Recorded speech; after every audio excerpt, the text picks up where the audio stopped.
오늘 설교 제목을 보시면 여러분 조금 도발적이기도 하고 낯설기도 할 것입니다.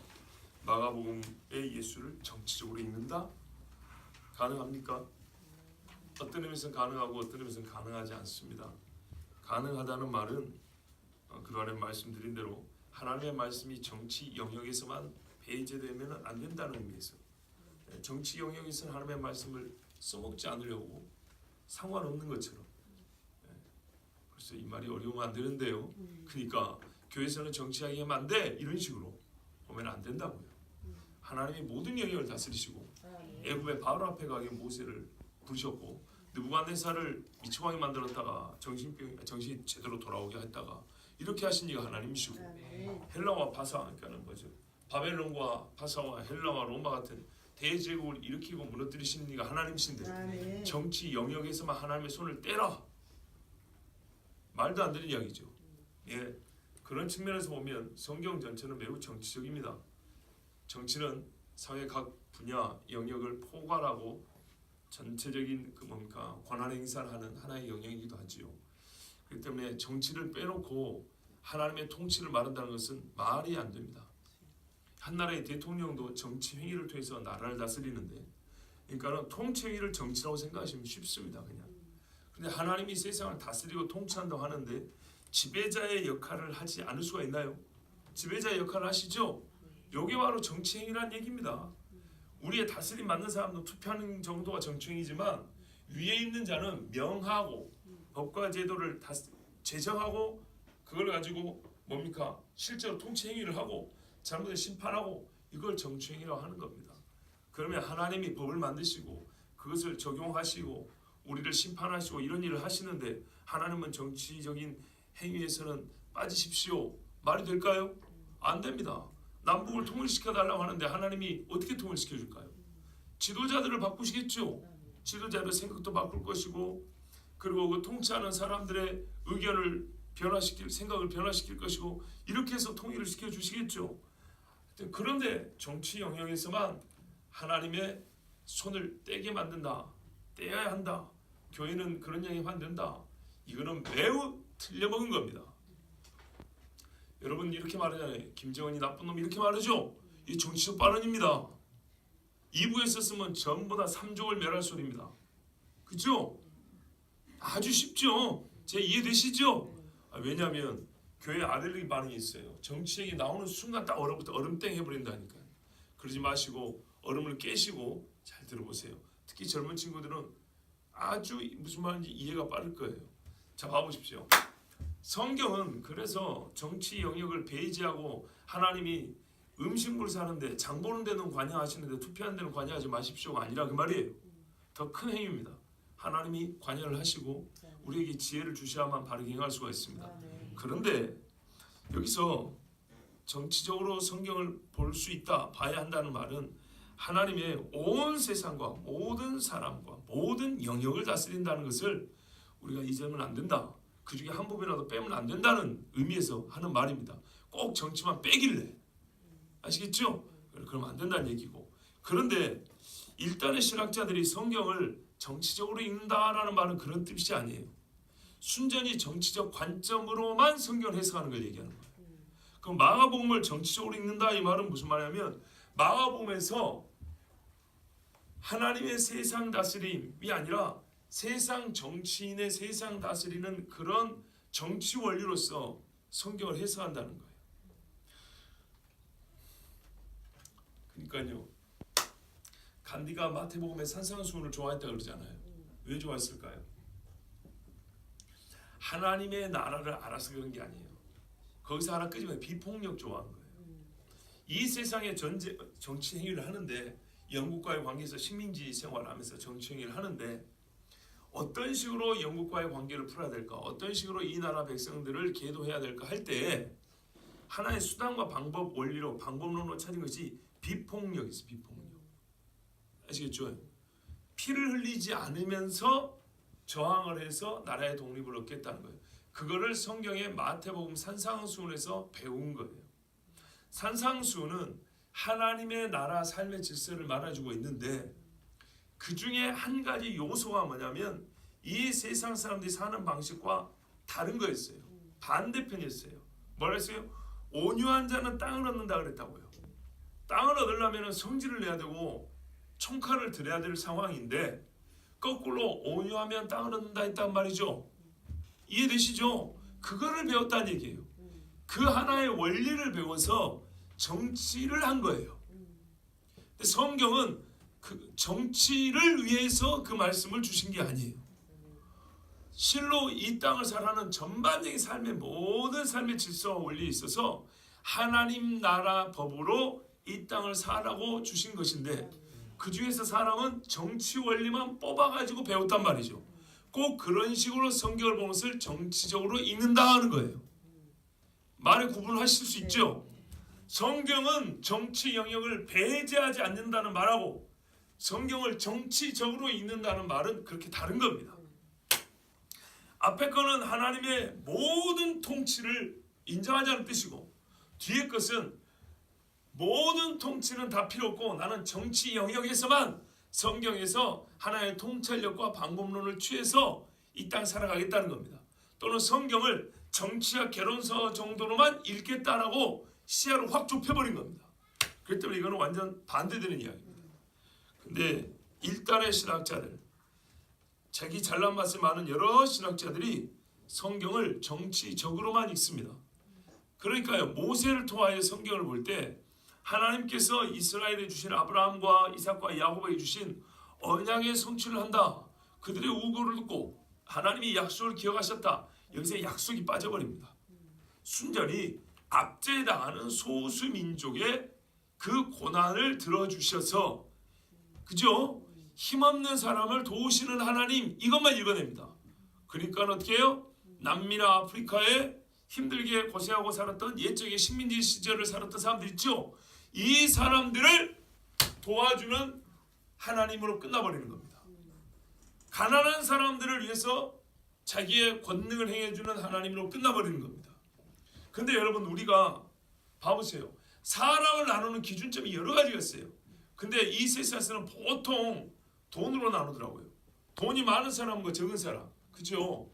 그래서 경제를 연구하고 경제 생활을 좀 남보다 부단히 열심히 하는 사람들은 이런 말 들어보셨을 거예요. 1%와 99%. 상위 1%와 그렇지 못한 99%. 강의 집사님 본인은 1%에 들어간다고 생각하세요? 99%에 들어간다고 생각하세요? 99%예요. 그러면 아프리카에서 1달러에 3일을 먹고 사는 사람과 비교하면요. 1% 들어가죠. 이게 얼마나 상대적인 말인지 아시겠죠? 근데 전부 다 자기가 이익을 취하려 할 때는 99%에 속한다고 자기를 말합니다. 더 달라고. 나를 위하여 제도를 바꿔달라고. 나를 위하여 혜택을 더 만들어 달라고 이런 식으로 합니다. 그러니까 어떻게 해요? 서로 뜯어먹기 정신이 없습니다. 무슨 말인지 아시겠죠? 성경을 이렇게 가난한 자 위주로 읽어내려고 약자 위주로 읽어내려는 사람은 자기를 어떻게 해요? 일단은 그 약자와 소수 집단에 소속되게 만들어야 됩니다. 그런 다음에 성경을 그렇게 받아들인 겁니다. 그러나 실상은 문제 이게 이제 바꿔보세요. 가난한 사람과 부자의 차이는 재력으로 차이를 나눈 것 구분을 한 것일 뿐이지 사람의 본성에 있어서는 차이가 있습니까 없습니까? 없습니다. 가난할 때는 굽신굽신해도 갑자기 수십원이 생기면 이렇게 다닙니다. 이러고 다니다가도 남의 집 수의 생활을 하게 되면 어떻게 돼요? 이렇게 다닙니다. 맞습니까? 본성에 있어서 아무 차이가 없다는 거예요. 그 본성의 죄악됨을 뜯어고치고 변화시키는 것이 하나님의 말씀인데 어떻게 해요? 그것과는 상관없이 재력이 많고 적음, 힘있고 없음으로 따져서 사회적 계층 구조 안에서 약자를 위한 하나님 이렇게 읽어내버린다고요. 이리 보나 저리 보나 완전히 이기적이죠. 그렇죠?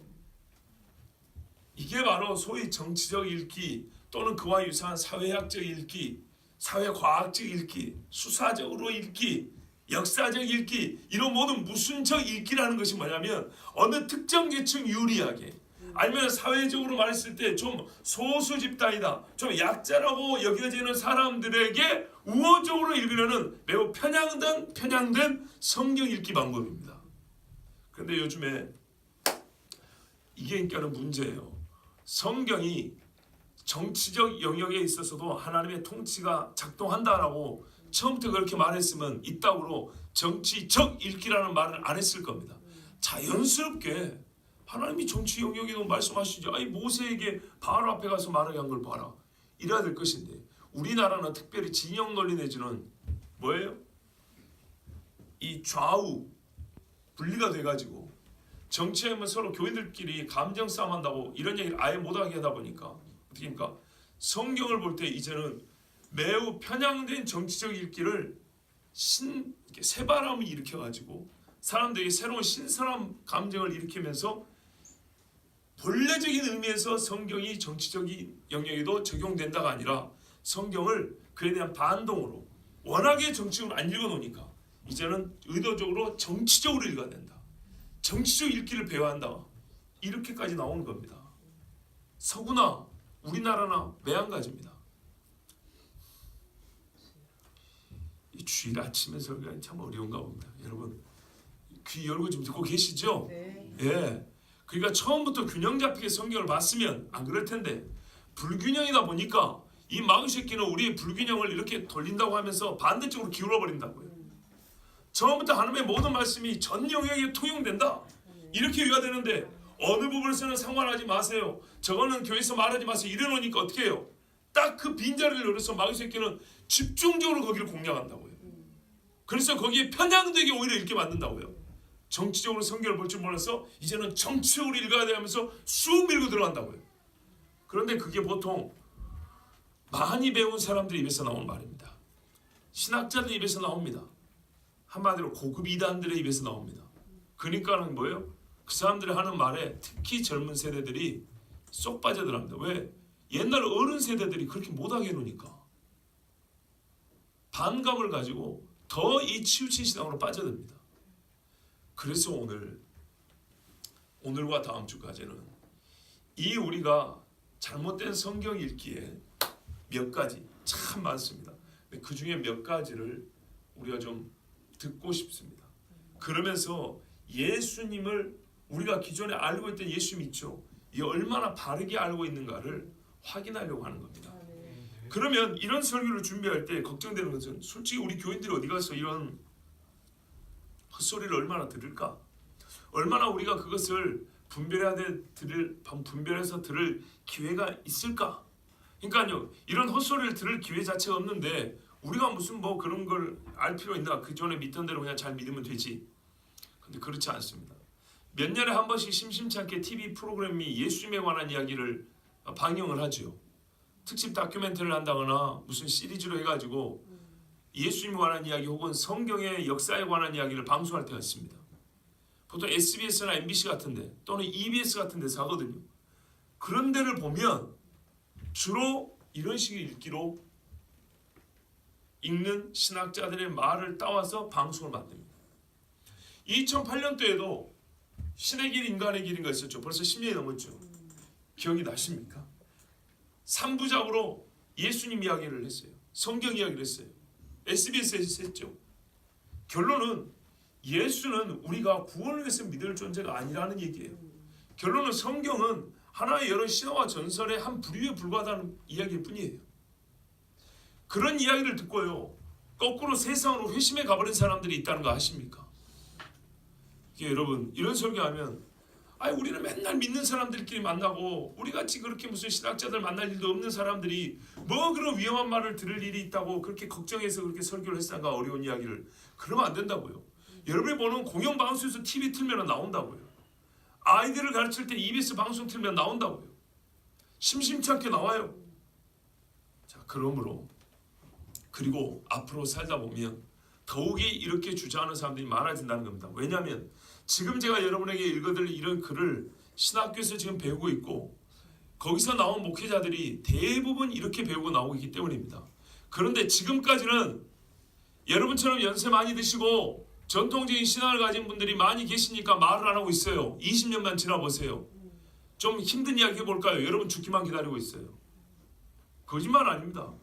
제가 신학교 다닐 때도 그랬어요. 한국교회는 아직 전통적에서 이런 말을 할 때가 아니야 그랬어요. 성경적으로 믿지 않아요.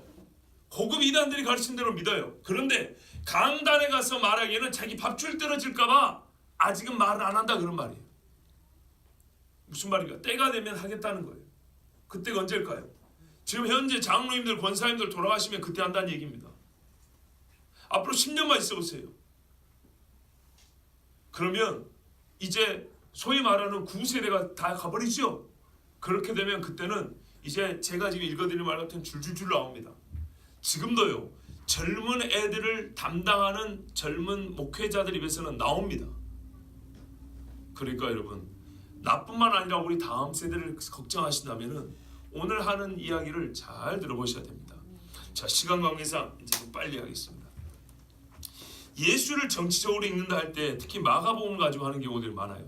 사복음서 중에서 마가복음이 그렇게 읽기가 가장 수월한가 보죠. 자, 예를 들면 제가 이제 그 마가복음을 정치적으로 읽는 사람들의 실제로 글을 하나 골라가지고 여러분에게 그 중에 일부를 읽어드릴게요. 박모 목사인데 미국에서 신학교를 졸업하고 신학 박사학위까지 받았고 목회를 미국에서 하고 있습니다. 근데 이 목사가 뭐라고 말하는지 잘 들어보세요. 예수를 유월절 양으로 본다면 예수의 죽음은 성전 제사 제도의 종식을 뜻하며 구약 성서의 출애굽 언약과도 관련이 있다.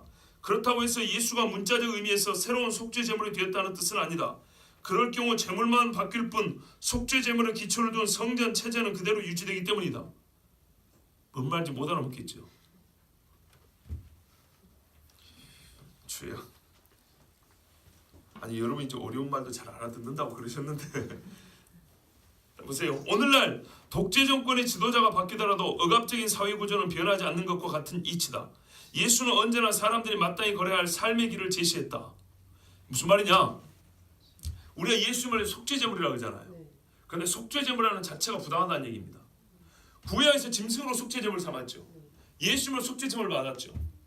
제물만 바뀌지 속죄 제물을 바쳐야 죄가 쌓인다는 제도는 그대로 있지 아니하냐 그 말이에요. 그러니까는 대속 제물을 바쳐서 죄상을 받는다는 제도 자체가 틀렸다 그 말이에요. 이 사람의 말은 그걸 어떻게 하냐면 독재 정권에 비유했어요. 독재 정권이었는데 독재하는 사람만 A에서 B로 바뀌었지만 독재 체제가 그대로 유지되면 뭐가 달라진 거냐 이 말이에요. 예수님의 죽음을 그렇게 해석하는 거예요. 아시겠어요? 그러면서 이거를 도드라지게 표현해서 뭐예요? 체제라고 말한 거예요. 성전 체제. 애굽의 억압 지배 체제와 같이 성전 체제는 똑같이 제물만 바뀌었을 뿐 제물을 필요로 피를 흘리는 그런 시스템은 똑같다 이런 말이에요. 이제 감을 좀 잡으시구만요. 그리고 사람들은 예수의 삶과 죽음을 통해 인간이 지향해야 할 삶의 모범을 보았다. 정말 무슨 말인지 알 수가 없어요. 내용이 없어요. 무슨 모범을 보았단 말이죠. 그런 의미에서 예수의 죽음은 결과적으로 많은 사람들에게 유익을 끼쳤다. 대속제물이 아니고 삶의 모범을 보이는 의미에서 유익을 끼쳤대요. 그럼 무슨 모범일까요? 무저항입니다. 이 지배체제에 저항을 했는데 비폭력 저항입니다. 간디하고 똑같은 이야기입니다. 자기 목숨을 그 폭력에 내어줌으로써 저항을 했다는 겁니다. 이것이 삶의 모범이고 이게 구원이라는 얘기입니다. 이게 바로 정치적으로 읽는다는 얘기입니다. 무섭죠? 그런데요, 젊은 목사들 지금 이렇게 많이 믿고 있어요. 제발 좀 믿어주세요. 제가 신학교 나왔으니까 제 말 좀 믿어주세요. 그 다음에 이렇게 말해요. 지배체제와 정면 충돌할 수밖에 없었던 예수의 삶과 가치관은 결국 그를 죽음으로 몰아갔다. 이것이 피로 맺은 새 언약이라는 말에 담긴 의미다.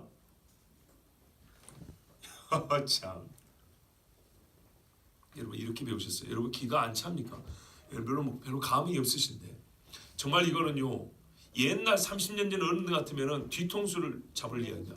목을 잡을 이야기입니다. 다시 읽어드릴게요. 지배체제와 정면 충돌할 수밖에 없었던 예수의 삶과 가치관은 결국 그를 죽음으로 몰아갔다. 이것이 피로 맺은 새 언약이라는 말에 담긴 의미다. 죄상 없어요.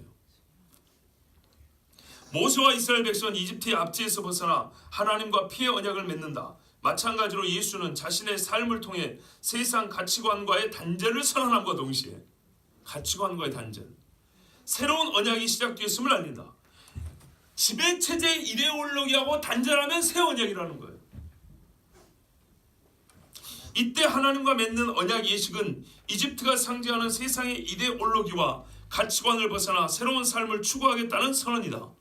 이 시내산에서 맺어진 언약이 뭐냐면 우리는 이집트처럼 압제하며 살지 않겠습니다라는 것이었다는 거예요. 그래서 소잡고 피를 흘렸다는 얘기입니다. 그럼 예수의 피 흘린 건요, 우리는 로마같이 살지 않겠습니다. 유대 종교 지도자들처럼 이렇게 남의 핏바람을 살지 않겠습니다. 이게 기독교라는 겁니다. 이게 정치적으로 복음서를 읽는 거예요.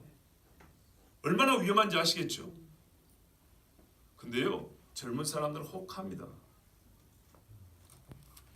따라서 예수의 정치적 삶은 언제나 성서를 관통하는 탈지배체제의 기조의 연장선상에 있었다. 성경 전체가 탈지배체제라는 기조에 의해서 쓰여졌다는 겁니다. 보십시오. 성경 전체를 탈지배체제라는 기조가 관통하고 있다는 겁니다. 그것에 입각해서 예수님은 역시 탈지배체제, 지배체제를 벗어나고자 하는 삶의 모범을 보여줬고, 이것이 예수가 수립한 새 언약이다 하는 겁니다. 그걸 상징하는 것이 옛적의 짐승에 피었던 것처럼 예수의 살과 피었다, 이렇게 보는 겁니다. 벌써 결론이 딱 부러지게 나왔죠. 이게 복음이라는 겁니다. 자, 좀 더 읽어드릴게요. 교회는 이에 덧붙여 예수가 나를 위해 고난을 받고 피 흘려 죽음으로써 내가 구원을 받았다고 가르친다. 이제 교회를 비판하는 거예요. 이렇게 가르쳤죠. 근데 이 사람은 뭐라 하냐, 죄사함 혹은 구원을 위해서는 반드시 피를 흘려야 한다고 가정해보자. 그렇다면 예수는 왜 십자가에 못 박혀 오랜 시간 극심한 고통을 감내해야 했을까? 참수형처럼 최유산의 고통으로 단번에 죽음에 이르게 할 수도 있었을 텐데 말이다. 여기서 고통과 피 흘림은 구원의 논리와는 전혀 상관이 없다.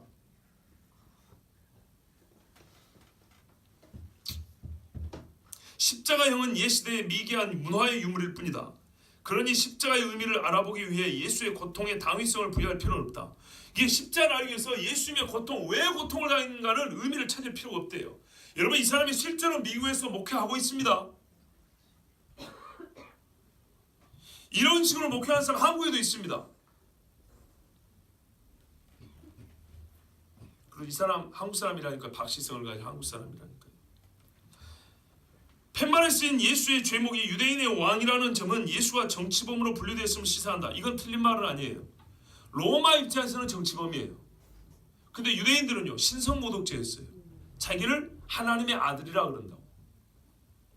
예수는 단순히 속죄제물로 희생된 것이 아니라 거대한 지배체제와 세상의 가치체제에 저항하다 죽음을 맞았다. 자꾸 반복되는 말이 뭐죠? 체제라는 거예요. 이데올로기 체제라는 거예요. 지배체제라는 거예요. 약자로 죽었다는 얘기예요. 그러니까 이런 식으로 말하면 어떻게 해요? 요즘에 말하는 소수자를 위한 하나님 바로 나올 수 있겠죠. 여러분, 신학도요, 좀 앞선 게 있고요, 뒤서는 게 있어요.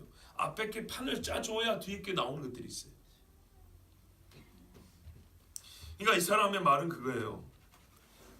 예수의 피 흘림과 우리의 죄 사함을 연결시키는 게 전통 신학인데, 그 피 흘림과 우리 죄 사함이라는 구원과 무슨 상관이 있냐?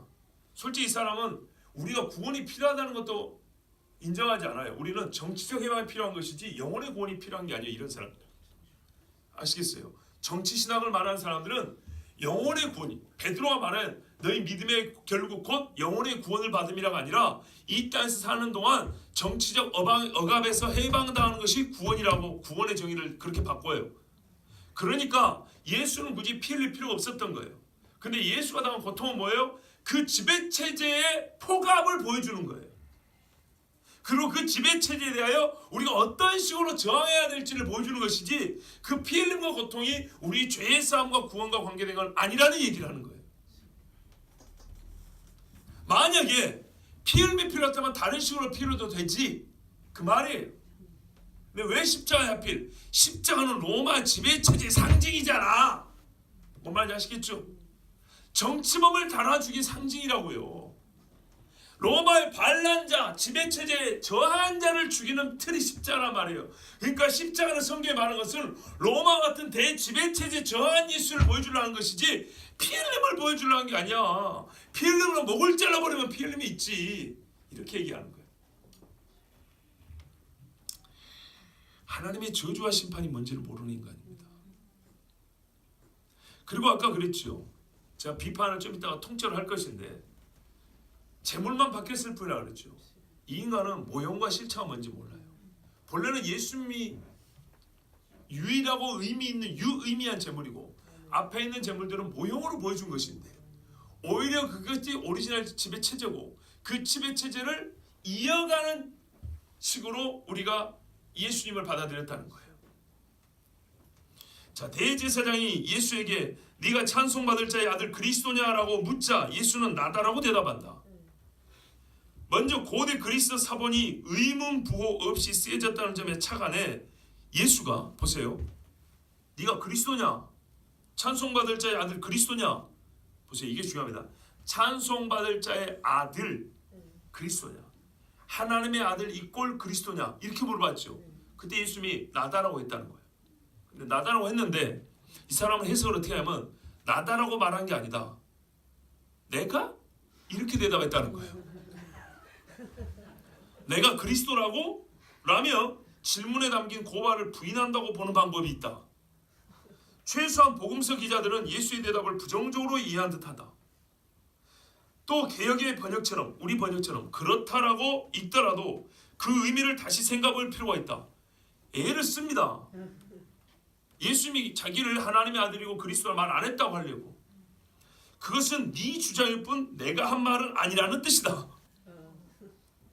기존의 신학과 가치관에 따르면 네가 그리스도냐와 네가 유대인의 왕이냐는 물음은 같은 뜻이지만 맞죠? 같은 뜻이지만 이 정치 신학을 하는 사람들 입장에서는 마가복음 신학에서 이 둘은 전혀 다른 의미이다. 예수의 대답은 그 말은 네 의견일 뿐 나는 거기에 동의하지 않는다는 뜻이다. 예수는 나는 하나님의 아들 아니고 그리스도 아니라고 대답했답니다. 이게 바로 정치적 읽기예요. 최종적으로 말하면 정치적 읽기의 결론을 말하면 예수의 피로 우리가 구원받는다는 것을 부정하는 거예요. 예수님의 대속 제물 되심, 속죄의 주가 되심을 부정하는 거예요. 아시겠죠? 예수란 한 인물은 인정해요. 2000년에 어떤 한 청년이 살았어. 그것까지 인정하는데 그가 우리의 구원과는 아무 상관이 없다라는 얘기를 하는 거예요. 우리 영혼과는 아무 상관이 없다라는 것. 이게 바로 정치적으로 성경을 읽는 사람들이 하는 거예요. 다시 말해 내가 그리스도라 해도 그 의미는 너희가 생각하는 것과는 근본적으로 다르다는 것이다. 그러니 예수가 스스로를 유대인의 왕으로 생각한 적도 그렇게 말한 적도 없는 것은 당연하다. 여러분 이런 목사한테 설교를 들어요. 이렇게 가르친 사람이 한국에도 있다니까요. 필요하면 제가 찾아드릴게요.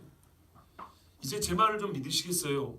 이게 책으로 출판이 되어서 한국에서 지금 팔리는 책입니다. 그것도 최근에 근 한 10년 사이에 신학생들 사이에서 선풍적인 인기를 끌고 있는 출판사가 있어요. 새물결 플러스?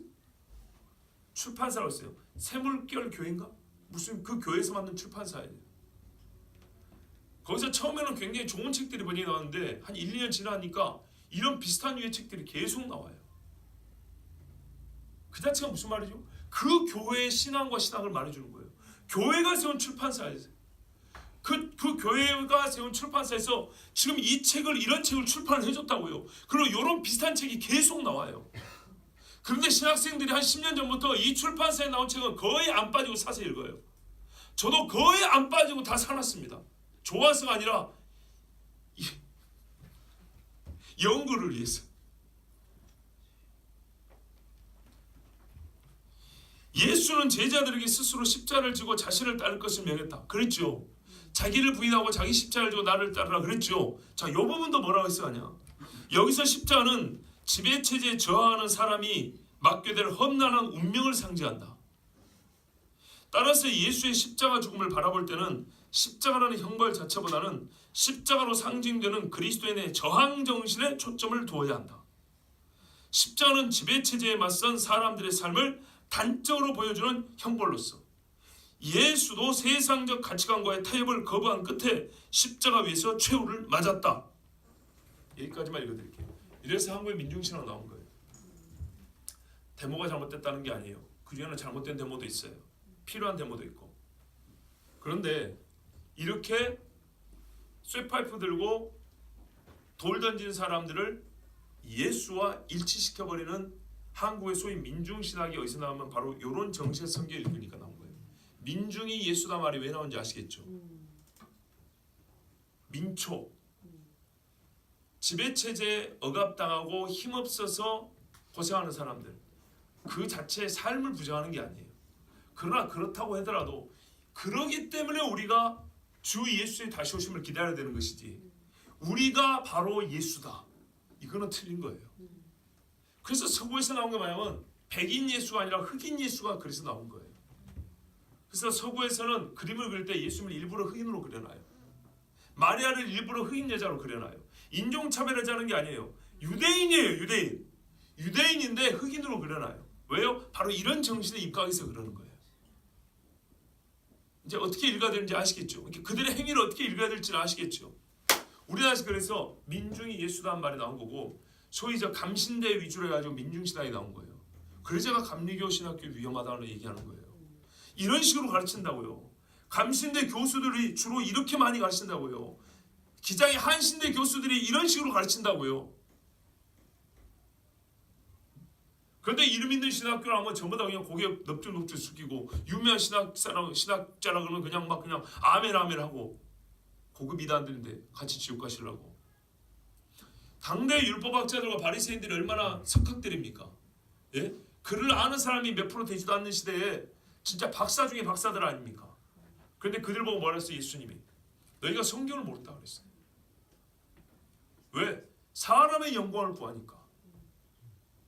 그리고 너희가 사람을 얻으면 배나 지옥 자식 되게 만든다 그랬어요.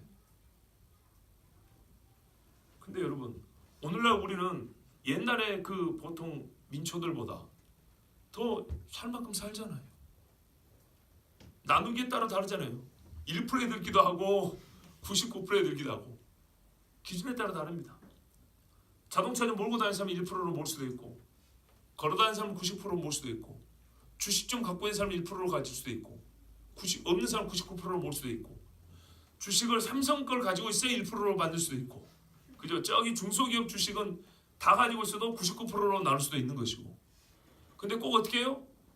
자기한테 이익이 될 만할 때는 1%로 갔다가 90%로 갔다가 왔다 갔다 한다고요. 그런 식으로 사람의 입맛에 맞기 위해서 만든 신학들이에요. 이 땅에서 사람이 천국 만들어 보겠다고 하나님의 은혜를 저버리려고 만든 신학들이 이런 것들이에요. 자, 반론을 몇 가지 들려드릴게요. 여러분, 다 이해하지 못해도 좋습니다.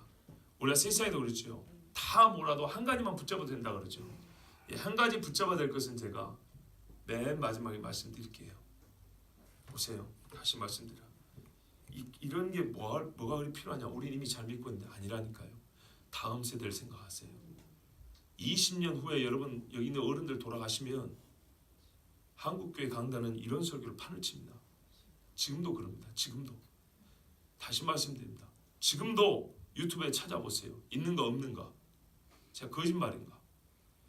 좀 표현지만 여러분, 우물 안에 개구리예요. 우리. 모른다고 제가 말씀드리면 우리 진짜 모른다고 좀 받아주세요. 목사 말 좀 믿어주시라고요.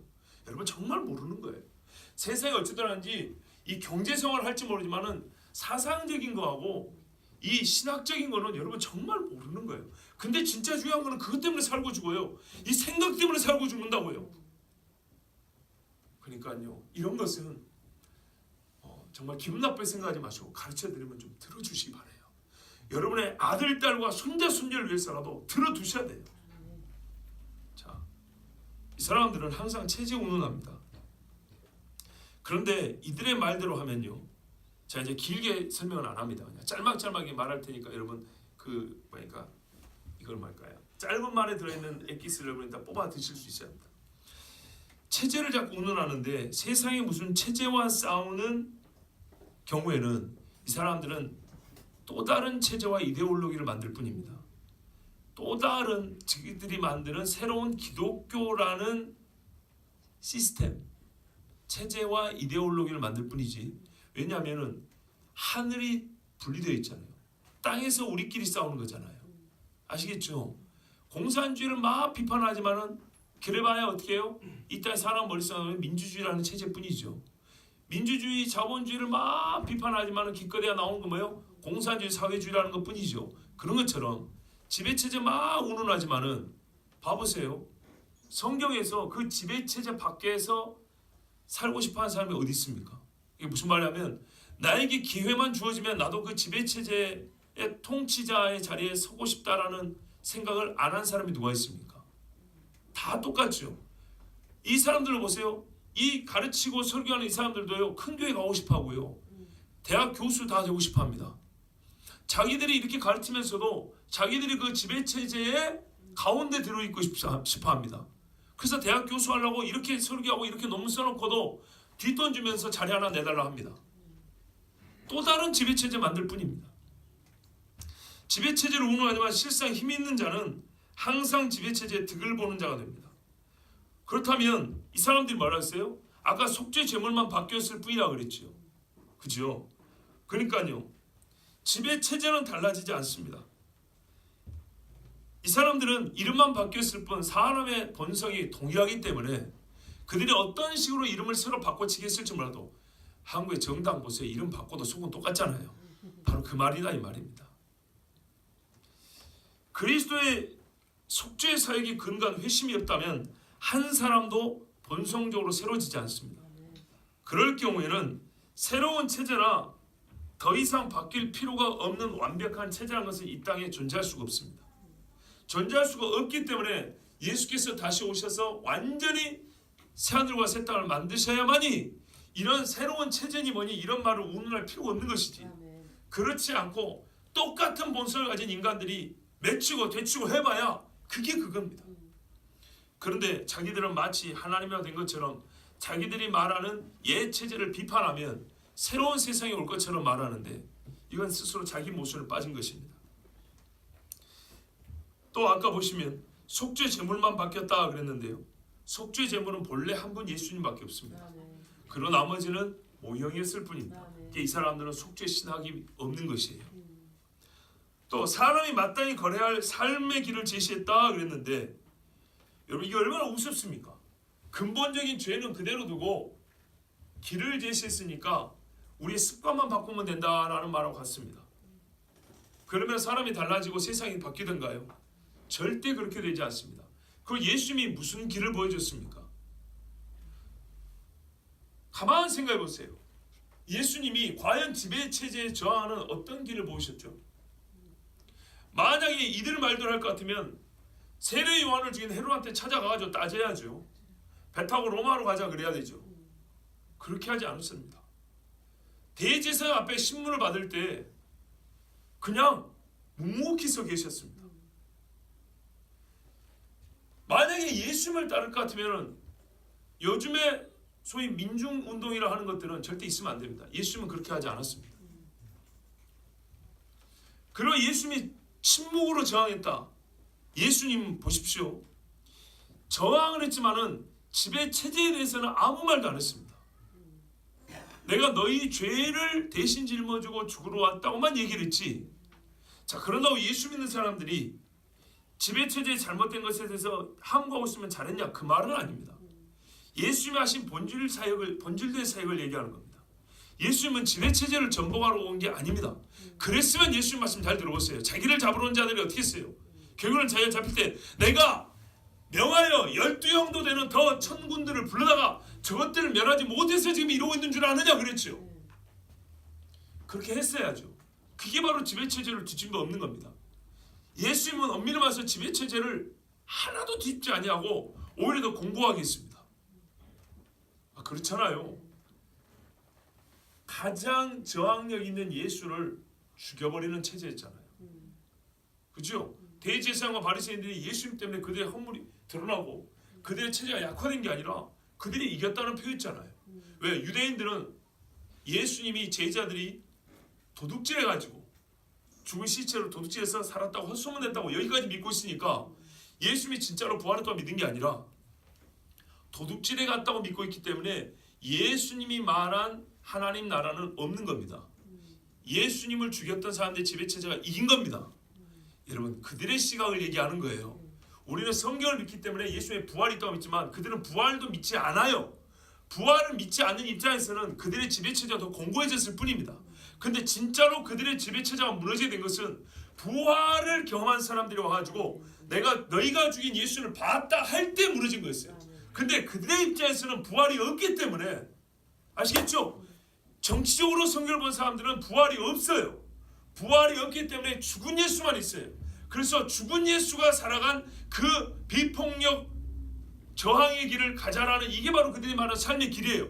그런 식으로 볼 때는 실제로는 예수님이 그렇게 해가지고 지배체제를 이겨낸 게 아니고 졌다 이 말이에요. 부활로 말미암아 이긴 거예요.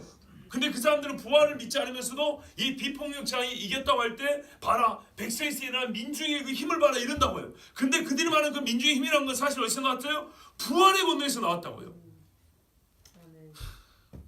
믿으자면 이해가 돼? 다시 들어보세요. 이 사람들이 예수님의 비폭력 저항으로 유대 사회는 민중에서부터 개혁이 일어났대요. 갈릴리 촌놈들이 들고 일어났다는 거예요. 예수님의 삶의 길을 본받아서. 아시겠죠? 근데 실제로 이 갈릴리 촌놈 때문에 유대가 개혁이 된 거는 비폭력 저항이 아니고 부활 때문이었다고요. 근데 이 나쁜 놈의 새끼들은 부활을 안 믿는데 비폭력 저항하고 부활로 말미암아 일어난 이 역사의 변화를 상관이 없다고, 이렇게 부활을 안 믿는다, 이걸 이렇게 연결시켜요. 아시겠죠? 쉽게 말하면 개혁은 부활 때문에 일어났어요. 근데 걔들은 부활을 안 믿어요. 비폭력 저항만 배우자 그래요. 이러면 지배체제가 전복된다고. 그러나 비폭력 저항으로는 지배체제가 전복되지 않았고 부활로 바뀌었다고. 부활로. 그런데 이 새끼들은 어떻게 한다고요? 비폭력 저항하고 부활로 일어난 개혁을 연결을 시켜가지고 봐라, 비폭력 저항을 하니까 유대가 개혁이 되고 갈릴리 촌놈들이 예루살렘의 지배체를 뒤집어 엎지 않았냐고 이렇게 말을 한다고요. 근데 이걸 뭐 때문에 일어났다고요? 부활 때문에. 부활 때문에. 이렇게 자기 모순적이고 어리석은 이야기를 하는 사람들이 이 정치 읽기 하는 사람들입니다. 근데 우리가 이 쉬운 것도 간파를 하지 못해서 TV에서나 유명 신학자들 나와서 헛소리 몇 마디 하면 그냥 고기 끄덕끄덕 한다고요. 아, 우리가 저런 걸 몰랐네 이런다고요. 여러분, 하나 또 물어볼게요. 제자들이 나중에 복음 전할 때 뭐라고 외쳤습니까? 로마에 저항하라 외쳤습니까? 지배체제를 없애라, 성제를 무너뜨리라 그랬습니까? 그렇죠, 바로 그겁니다. 예수를 믿으라고 했는데 믿어야 될 이유가 뭐였냐면 그가 우리를 위하여 저항의 모범을 보여줬기 때문에 예수를 믿으라고 안 했어요. 그가 우리 죄를 위하여 죽으셨기 때문에 그분을 믿으라 그랬어요. 그래서 회개하라는 거였어요. 여러분 가만 생각해보세요. 믿으라가 뭡니까? 여러분 믿으라가 뭐냐고요. 믿어라. 제자들이 믿으라고 하는데 저항의 모범을 제시한 정도의 사람을 믿으라고 하지 않습니다. 여러분 유명한 사람이 있죠. 갑자기 생각이 안 나는데 그 손가락 자른 분, 안중근을 믿으라고 합니까? 윤봉길을 믿으라고 합니까? 독립정신, 저항정신을 아주 잘 보여준 위인들입니다. 그걸 인정합니다. 그런다고 그분들을 믿으라고 하지 않습니다. 믿으라는 저항을 보여준 사람에게 하는 말이 아니에요. 신에게 하는 말이에요. 그냥 믿으라고 할 때 그 뒤따라하는 말이 저항이라는 말을 한 적이 없습니다. 회개하라 했습니다. 여러분, 그리고 예수님의 세상적 가치관과 타협을 겁에서 죽임을 당했다면 예수님이 거부한 가치관이 무엇인지 성경에 그게 적시되어 있습니까? 없습니다. 무엇을 추구했기에 죽음을 당했는지 없습니다. 그리고 아까 이 사람의 말대로 뭐라냐면 피 흘림이 없은즉 죄 사함이 없다. 창세기, 레위기, 히브리서 이런 데를 보면 이 말씀이 있어요. 그렇죠? 생명 피에 있다는 겁니다. 그래서 피 흘림이 없으면 죄 사함이 없다. 근데 이거를 뭐라고 말하냐면 성경에 기록되어 있죠. 이거를 부정하기 위해서 이렇게 말합니다. 아, 그 부분은 다른 문학 구조로 읽어야 한다. 그리고 예수의 죽음에 대한 신학이 다르다 이렇게 했어요. 이 말이 무슨 말인지 아십니까? 한 성경 안에 예수에 대한 다양한 관점들이 있다는 거고 하나는 신으로 보고 하나는 정치적인 모범자로 본다는 겁니다. 그럼 성경이 도대체 무슨 책? 이거 정치학 개론 아닙니까? 자기가 무슨 권위로 성경을 이렇게 나누죠? 그리고 그 말 자체가 뭐예요? 취사 선택하겠다는 겁니다. 성경에서 예수를 중보자라 구원자라고 설명하고 가르치는 부분은 나는 받아들이지 않겠다는 겁니다. 보세요. 신학이 다르다 그러잖아요. 히브리서 신학과 마가 신학은 다르다는 거예요. 마가는 예수를 정치적으로 읽었고 히브리는 바울 같은 경우죠. 히브리서 저자는 예수를 우리의 속죄제물로 봤다. 신학이 다르다요. 근데 두 개 같이 설 수 있나요? 같이 설 수 없습니다. 근데 나는 뭘 택하겠다? 나는 정치적으로 말한 성경을 아멘으로 받아들이고, 속죄제물로 말하는 성경은 이거는 편집했고 후대 사람들이 헛소리한 거다, 이렇게 취급하겠다는 겁니다. 성경을요, 율법과 복음으로 나눈 것을 넘어서서 이제는 각 권을 쪼개버립니다. 각 권 안에서 각 절을 나눠버립니다. 이게 바로 현대의 여러 가지 비평 방법으로 성경을 읽는다는 것입니다. 자, 또 그 사람 말대로 한다면 기존의 그 예수님의 속죄 신학을 가르치는 부분이야말로 그들의 표현하면 기존의 지배체제로 옹호하는 거 아니겠습니까? 그죠?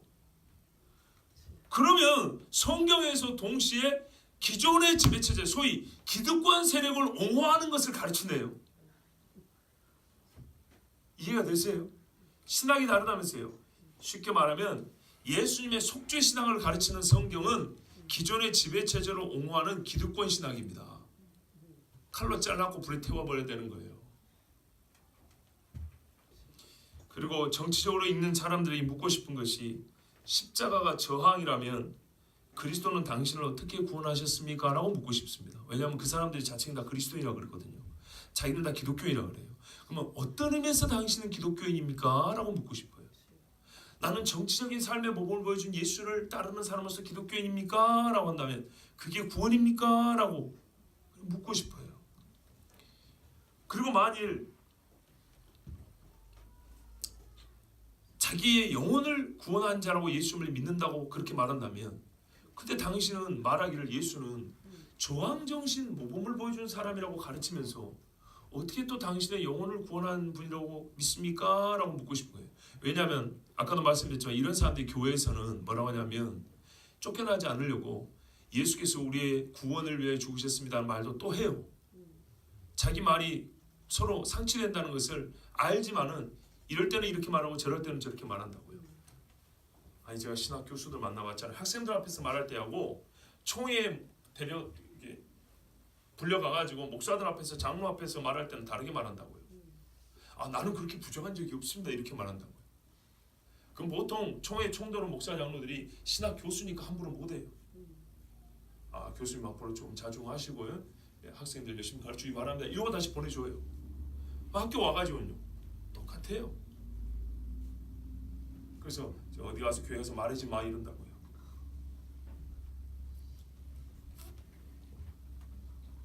여러분, 한 가지만 더 말씀드릴게요. 유대 대제사장들과 종교 지도자들이 그리스도를 유대인의 왕으로 유권 해석하여 예수를 주겠다. 무슨 말이냐면 예수님이 그리스도라고 말했다 그랬잖아요 아까. 그렇다 할지라도 그걸로 끝나야 되는데 그리스도 이꼴 유대인의 왕으로 자기들이 해석을 했다는 겁니다. 그렇게 해서 너 네 입으로 유대인의 왕이라 그랬어. 그래서 로마에 고발했다는 얘기입니다. 이렇게 해서 예수님을 정치범으로 몰아세웠다는 말입니다. 일부는 맞아요. 왜? 로마 법대로 예수님을 죽이려면 종교로 되지 않고 정치로 해야 되니까. 정치범으로 몰고 가야 되니까. 그런데 여러분, 그들의 말 안에 담긴, 이게 요 같은 사람들의 말 안에 담긴 게 뭐냐면, 예수님은 유대인의 왕이라고 말한 적이 없고 예수님을 죽이려는 사람이 예수를 죽이기 위한 빌미를 찾기 위해서 유대인의 왕이라는 말은 만들어냈다는 뜻입니다. 만들어냈다. 근데 실제로 예수님은 자기를 유대인의 왕이라고 말한 적이 없습니까? 있죠. 만약에 유대인의 왕이라고 말하지 않았으면 동방 박사들이 왔을 때 유대인의 왕으로 다시니 어디냐고 물을 수 없습니다. 무슨 말이냐면 구약 성경에서부터 이미 유대인의 왕이라고 알려졌다는 뜻입니다. 홀이 유다 지파에서 왕이 온다 그랬죠. 그리고 유대인들도 다 자기들의 구원자를 왕으로 알았습니다. 천사가 와서 뭐라 했습니까? 이는 나실 바 거룩한 이는, 잘 들어보세요. 여기 다 나와 있어요. 나실 바 거룩한 이는 지극히 높으신 하나님의 아들이라 일컬어지리라. 그리고 또 뭐라 하냐면 그가 자기 백성을 죄에서 구원할 자유라 했어요. 자기 백성 이렇게 표현했어요. 백성이란 말을 자기 백성 할 수 있는 사람은 왕밖에 없습니다. 이 안에 예수 그리스도는 유대인의 왕이요 하나님의 아들이요 구원자 메시아라는 것이 다 들어있습니다. 그런데 이 사람들은 하나님의 아들 유대인의 왕 이 말을 단순히 고발할 조건을 찾기 위해서 대제사장들이 만들어낸 그런 거짓 호칭으로 치부해버렸습니다. 예수 스스로는 그렇게 말한 적이 없다는 겁니다.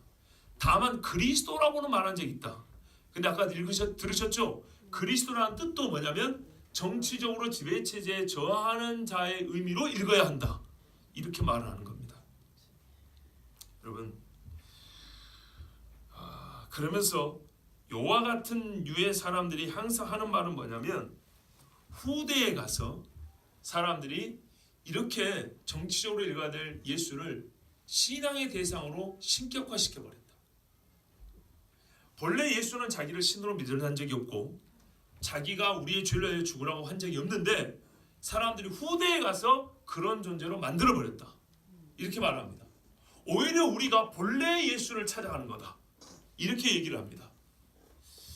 정말 기가 막힐 이야기입니다. 저는 그들이 하고 싶은 말이 이 말입니다. 네가 후대잖아. 네가 바로 이 하나님의 아들 예수를 제멋대로 신앙의 대상이 아닌 자로 만드는 후대 사람이잖아. 나는 그렇게 말하고 싶습니다. 왜냐하면 여러분, 그러면 이 사람들은 성경이 쓰여진 시기가 예수님 승천하시고 보통 복음서 같은 경우에 30년어간입니다. 30년어간. 여러분 그 30년어간에 그들이 말하는 것처럼 마가복음이 정치적으로 쓰였다는 말은 그가 말하는 뭡니까? 30년 그 때까지는 뭐랄까요? 성경이 매우 정치적으로 쓰여졌다고 사람들이 믿었는데 30년, 40년, 길어야 50년 정도까지는 성경을 정치적이고 사회학적으로 이렇게 읽었고 그런 의도로 썼는데 한 50년 정도 이제 뒤에 가니까는 그 뒤부터는 사람들이 예수를 신앙의 대상으로 만들어버렸다. 이런 뜻이 되겠죠. 그런 말이 되겠죠. 그런데 또한 뭐라고 말하냐면 이렇게도 말합니다. 제자들이 예수 본인은 자기를 정치적으로 받아들여 했는데 제자들이 보세요. 금을 놓고 못 놓고 다 놓고 왔는데 예수님이 이렇게 죽어버리면 허무하잖아요. 그죠? 그러니까 자기들이 이왕 집 떠나 나온 김에 이 세상에서 한 많은 세상에서 한 인물하고 살아야 될 거 아닙니까? 그러기 위해서는 자기들이 따랐으나 죽어버린 사람을 신격화시켜야 됐다는 거죠. 그래서 신격화시켜서 성경을 썼다는 겁니다. 여기서 모순이 있죠. 봐보세요. 예수를 따른 자들이 예수를 신격화시켜서 자기들도 허무하게 인생을 끝내고 싶지 않아서 성경을 써서 신약 성경을 써서 예수를 신격화시키고 그래서 그 신을 따르는 사람들을 추종자를 모아가지고 소위 기독교 왕국을 만들었다 이 말이죠. 그런데 뭐라고 그래요? 신학하는 사람들은 아니다. 또 초창기에 제자들은 예수님의 이름 모범을 따라서 저항정신으로 살았다. 근데 뒤에 그 저항정신을 가진 사람들이 많이 좀 모여들다 보니까 자기들의 왕국을 만들어서 오늘날 우리가 말하는 기독교 신학을 만들어가지고 지금까지 내려왔다. 또 이렇게도 말합니다. 여러분 뭐 말이 알쏭달쏭하지만은 결론은 그들 스스로 모순을 갖고 있다는 얘기입니다. 그리고 그들이야말로 역사적이면서 신앙적인 예수를 신학화한 현대 신학화한 후대 사람들이 아닙니까? 바로 자기들이 후대 사람들입니다. 본래 성경을 기독교 신학 왕궁으로 바꿔버린 본래 성경이 가르치는 하나님의 아들 예수를 기독교 신학의 왕으로 그 왕국의 왕으로 만들어버린 후대 사람들입니다. 여러분 오늘 우리가 읽은 마가복음에 이렇게 말합니다. 하나님의 아들 예수 그리스도의 복음의 시작이라고 합니다. 가장 정치적으로 읽기 좋다는 마가복음도 시작할 때 하나님의 아들로부터 시작합니다. 지금 무슨 말하면 예수의 신성으로부터 시작합니다. 예수님은 하늘로부터 오신 분이고 아버지의 뜻을 이루러 오셨다 그랬고 아버지의 뜻은 성경 전체에 걸쳐서 뭐라 그랬습니까? 죄인을 구원하려 합니다 그랬습니다. 이것이 옛적의 선지자들로부터 우리에게 가르쳐진 바요. 복음서가 각 네 권의 복음서가 집중적으로 조명하여 우리에게 보여주는 장면이 바로 그 죄의 삶, 십자가의 죽음과 부활이 있습니다. 그리고 그 일을 할 권한이 있고 능력이 있다는 것을 보여주는 예수님의 칭호는 뭐냐면 하나님의 아들이었습니다. 왜 중요합니까? 성육신을 말하기 때문에. 하나님이면서 사람인 중보자여야만이 우리 죄를 대속할 수 있기 때문입니다. 무슨 말? 예수님을 가리키는 모든 칭호는 우리 죄사함과 관계된 그분의 정체를 나타내 줍니다. 그리스도가 기름 부음을 받답니다. 그들 말대로 하면 정치 운동하는데 기름 부음하고 뭔 상관이 있습니까? 다른 이름을 가져도 됩니다. 왜 당시에도요? 뭐가 있어요? 열심당이 있었죠. 그죠? 열심당원의 그 수장의 이름을 갖다 붙여도 되고요. 정치적 의미를 가진 이름들 호칭을 갖다 붙여도 됩니다. 뭐 당수라고 하든지. 근데 그런 말 붙이지 않냐고요. 매우 신앙적인 칭호를 붙였습니다. 언약적 이름을 붙였단 말이에요. 그리고 마가복음 3장, 5장 이런 데 보면 어떻게 됩니까? 귀신들이 나옵니다. 귀신들이 나오고 예수님을 뭐라고 고백을 합니까? 하나님의 아들 예수여 그런다고요. 마가복음 3장 11절에 더러운 귀신들도 어느 때든지 예수를 보면 항상 그 앞에 엎드려 부르짖어 이르되 당신은 하나님의 아들이니이다. 큰 소리로 부르짖어 이르되 지극히 높으신 하나님의 아들 예수여 나와 당신 무슨 상관이 있나이까? 갈릴리 마리아의 사생아가 아니오 거룩히 높임을 받으실 하나님의 아들이라 그렇게 불렀습니다. 야고보서에 보면 귀신들도 하나님이 한 분인 줄 알고 믿고 떤다 그랬습니다. 믿고 떤대요. 그런데 그 믿고 떠는 정도로는 구원을 못 받습니다. 그런데 여러분 보세요. 이 귀신들이 예수님을 뭐라 그래요? 하나님의 아들 예수여 이렇게 했다고요. 하나님의 아들로서의 예수의 정체성을 잊어버리고 잃어버리면 우리와 아무 상관이 없습니다. 근데 여러분 이 정치적으로 성경 있는 사람들은 귀신만도 못한 인간들 아닙니까? 그렇지 않아요. 예수님은 하나님의 아들로 읽었는데 이 사람들은 전혀 하나님의 아들로 읽어낼 수가 없습니다. 그러면 여러분 최종적으로 왜 이 인간들이 이런 짓을 할까요? 왜요? 우리의 구원자를 없애버려 하는 겁니다. 현대신학의 모든 종류들 다 모아보면 희한하게 한 곳으로 다 모입니다. 구원자는 없다입니다. 예수는 구원자가 아니다는 겁니다. 이런 식으로 다 이렇게 모이게 돼 있습니다. 마가복음 1장 11절에 하늘로부터 소리가 나기를 너는 내 사랑하는 아들이라 내가 너를 기뻐하노라 그랬어요. 여러분 세례 받을 때 하늘로부터 소리가 났는데 너는 내 사랑하는 아들이라 이게 왜 중요하냐? 예수님을 하나님이 사랑한다는 것도 중요하지만 아까 그 정치적으로 성경 읽는 자들을 반박할 수 있게 해서 매우 중요합니다. 이 말씀은 이사야를 통하여 하나님이 예언하신 말씀을 실제로 음성으로 들려주신 겁니다. 이사야 42장에 보면 내가 붙드는 나의 종 내 마음에 기뻐하는 자 곧 내가 택한 사람을 보라 내가 나의 영을 그에게 주었은지 그가 이방의 정의를 베풀리라 이렇게 돼 있죠. 영을 주었은지 성령이 비둘기같이 자기에게 내려오셨다 그랬죠. 이게 세례받을 때 일어난 일인데 세례받을 때 이 말씀대로 영을 부어주시면서 동시에 이사야를 통해 주신 말씀을 하나님이 선포하셨어요.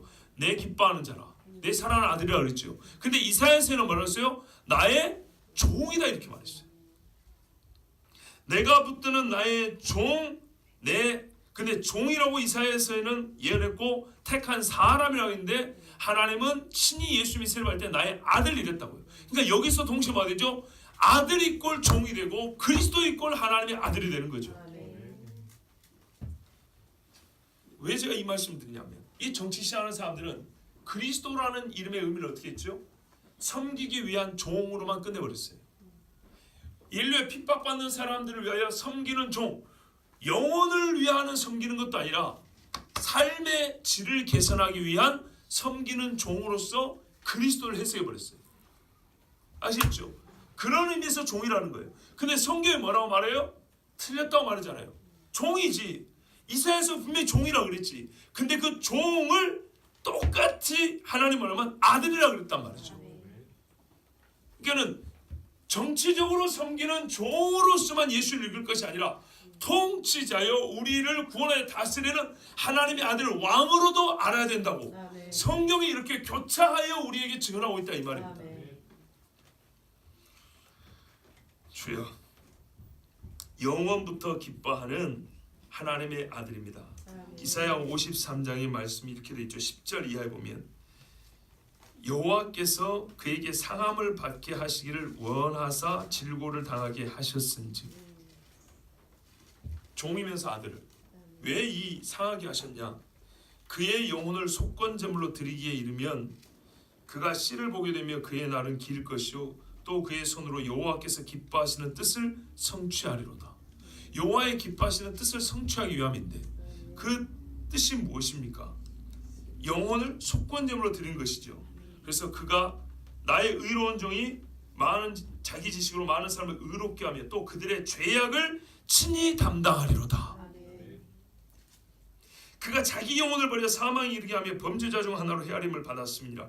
그러나 그가 많은 사람의 죄를 담당하며 범죄자를 위하여 기도하였느니라. 이게 바로 여호와의 종 그리스도의 일이었어요.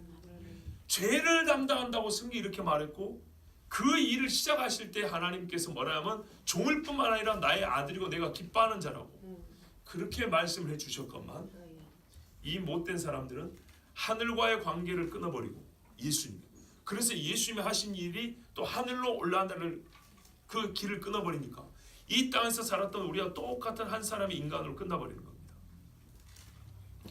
그러나 무지한 자인 줄 알았지만 지식 있고 지혜로운 사람이 하나 있었는데 마가복음 15장 39절에 예수를 향하여 섰던 백부장이 그렇게 숨지심을 보고 이르되 이 사람은 진실로 하나님의 아들이었도다 하더라 했습니다. 여러분 그렇게 숨지심을 보고 정치적으로 있는 사람들은 뭘 읽어내죠? 세상에 저하하다가 십자가에 그저 지배체제 상징물에 못 박혀 죽은 사람으로 본 거죠. 그런데요, 이 백부장, 이 사람이야말로 정치인입니다. 이 사람이야말로 로마 지배체제 안에서 줄을 잘 서야 될 사람입니다. 그런데요, 예수님이 이들은 예수님이 정치적으로만 죽었다는데 그 죽음이 정치적 의미만 있다고 하는데 그리고 정치적인 삶을 살기만 했던 로마의 백부장이 정치함에 일가견이 있는 로마의 백부장이 이 사람들과는 달리 뭘 읽어냈다고요? 정치적 죽음에서 나의 구원자의 대속 죽음을 봤다고요. 그러니까요 오늘날 이 고급 이단들은 썩어 빠진 눈을 가진 거예요. 여러분 저는 여러분을 나무란 게 아닙니다. 여러분들에게 이런 것도 몰랐느냐고 책망하는 것이 아닙니다. 제 설교의 의도를 혹여라도 오해하지 마십시오. 가끔 좀 어려운 이야기를 하면 우리를 무시하는 것이냐 이렇게 생각하는 분도 있는 것 같아요. 그런 의미가 아닙니다. 제가 지금 여러분이 이 설교하는 것은 우리가 당하고 있는 우리가 봉착하는 영적인 위험을 대비하라고 지금 준비시키는 겁니다. 성경이 뭐랍니까? 말세가 되면 사람들이 귀신의 가르침을 따른다고 했습니다. 귀신의 가르침 하니까 교회 와가지고 누가 부쩍 흔든다고 생각하십니까? 예수께서 육체로 오신 걸 부인하는 자가 누구냐? 이거 적그리스도의 영이 아니냐? 적그리스도의 영, 한국식으로 표현하면 귀신입니다. 귀신. 이런 걸 귀신의 가르침이라 하는 겁니다.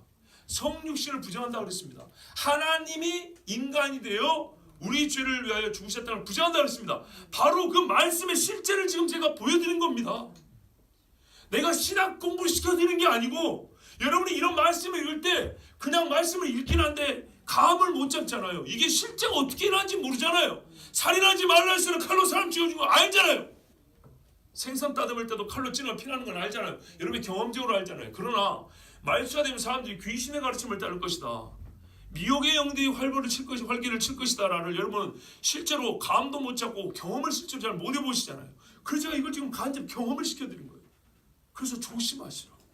그리고 이런 일들이 있고 우리의 젊은 아이들이 이런 말에 속아 넘어간다고요. 제가 사역했던 교회도 제가 지나온 후에 이와 비슷한 가르침을 주는 목회자가 와가지고 애들을 싹 쓸어가 버렸다고요. 실제입니다. 여기서 그걸 봤던 증인들 여기 몇 명 앉아 있잖아요. 그래서 못 견디고 나온 거 아닙니까? 여기는 지금 정치적으로 읽었지만 어떤 목회자들은 철학적으로 읽어요. 칸트 철학으로 성경 읽기, 헤겔 철학으로 신학하기, 르네 지나르식 르네 지나르 말이 영 좀 이상하죠. 지네도 아니고 지랄도 아니고 지라르. 예? 르네 지라르와 함께 성경 읽기. 예? 락강적 성경 해석 들어보셨습니까?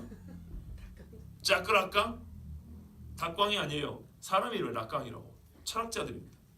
해수학자들입니다. 여러분, 신학교 가면 이게 신학교 커리큘럼이에요. 아시겠습니까? 벌써 10년이 다 됐어요. 저랑 동료였던 목사가 저보다 신대원은 2년 후배인데 이 친구가 대학원 다니면서 배워와가지고 교육자실에 와가지고 맨날 낮에 일하면서 뭘 읽냐니까 락강 읽고 있어요. 요즘에 락강 연구해가지고 박사학위 받고 온 교수가 있는데 이 사람한테 새로운 걸 배우고 있다고. 상당히 신선하고 좋다고. 교회 와가지고 맨날 락강 읽고 자빠졌어요. 그렇게 배우면 어떻게 설교할까요? 성경 어떻게 가르칠까요? 제발 여러분, 예수 믿는 사람 좀 똑똑해져야 됩니다. 자기 명예나 체면을 해서 수완이 좋아지라는 처세술 얘기를 하는 게 아니에요. 우리가 믿고 있는 진리에 대하여 좀 확신을 가질 수 있도록 부지런히 좀 배우셔야 됩니다. 네? 쓸데없다고 생각하지 마세요. 나 예수 믿어, 나 기도 열심히 해, 나 예배 잘 드리고 있어. 다 그래서 배도했나요? 그래서 이단으로 빠졌나요? 하나님의 말씀을 우리가 기본적으로 아는 것 말고, 문제는요, 마귀 새끼들은 우리가 모르는 걸 갖고 온다고. 여러분 그렇잖아요. 내 말이 거짓말인 거 보세요. 나보다 많이 배운 사람 앞에 하면 괜히 기죽죠. 그렇죠? 나보다 조금 어려운 말 하는 사람 있으면 하면 기죽죠. 사람이 기죽는 게 크게 두 가지예요. 돈하고 지식이에요. 나보다 돈 많은 사람 앞에 하면 괜히 꿀리고요. 그래서 있는 체로 좀 하고 싶어, 허세를 부리고 싶고요. 또 자랑하고 싶고요. 또 나보다 많이 배운 사람 앞에 하면 괜히 주눅 들고요. 나도 당신만큼 알고 있어라고 어려운 말을 한마디 하고 싶고요. 그래서 몇 시간 내내 준비한다고요. 저 사람 앞에 와서 무슨 어려운 말 하나 해요. 나도. 맞죠? 나도 그래요. 이 세상에서 배울 만큼 배웠다는 나도 그래요. 나도 교수 앞에 가면, 나도 나보다 잘난 사람 앞에 가면 어떻게 나도 당신 못지않게 안다고 어떻게 티를 낼까? 이런 생각한다고요. 여러분도 그러잖아요. 그게 무슨 말이냐면 우리가 그만큼 채워야 될 부분이 있다는 거예요. 그런데 그렇게 주눅들고 의기소침해지고 이렇게 뭔가를 좀 티를 내고 싶은 그런 분야가 있다는 것은 바로 그 부분을 파고든다고요. 우리보다 좀 지식 있는 사람처럼 와가지고 멋들어지게 말을 하면, 소위 이 썰을 잘 풀어내면 꼼짝 못하고 당해간다고요. 나보다 좀 돈 있는 사람처럼 하면 어떻게 해요? 내가 그 사람하고 관계에서 사실 뭐 꿀릴 거 없어. 잘못한 것도 없어. 근데 괜히 나보다 돈 있는 사람이 있다 하면 어떻게 해요? 괜히 기가 좋고 뭐 하자는 대로 그러시려고 따라가죠.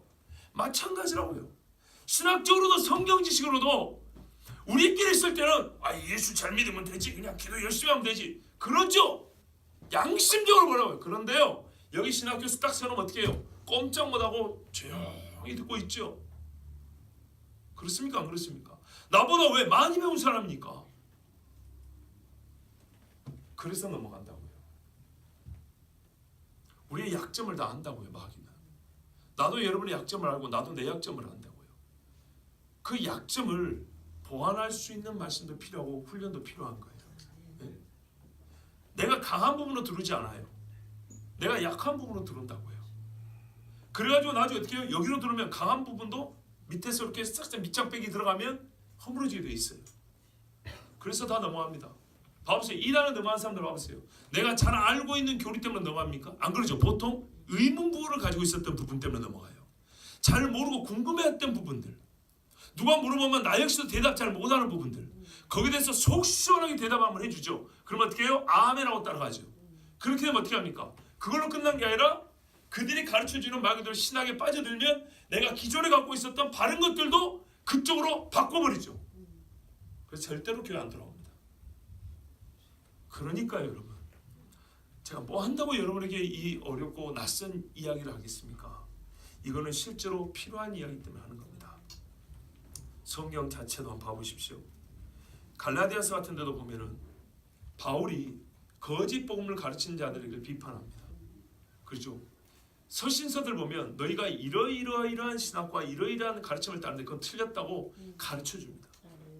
너희가 처음 믿었던 것이 잘못된 게 아니라 처음 믿은 것을 지키지 못하고 이상한 것들을 받아들여가지고 처음 믿음이 허물어졌다는 겁니다. 그러면 그 이상한 것들을 방비하고 대처하고 반경할 수 있는 준비를 해야겠죠. 그게 안 돼가지고 무너진 겁니다. 그래서 그것들을 다시 가르쳐주고 그때 미처 못해줬던 것들을 서신을 통해서 다시 세워주고 보완시켜주고 이런 작업도 했던 것입니다. 여러분, 제가 한 번 있다 떠나는 사람이 아니라 수년을 함께 있기 때문에 어쩌다가 한 번씩은 이런 말씀도 필요하다고 말이죠.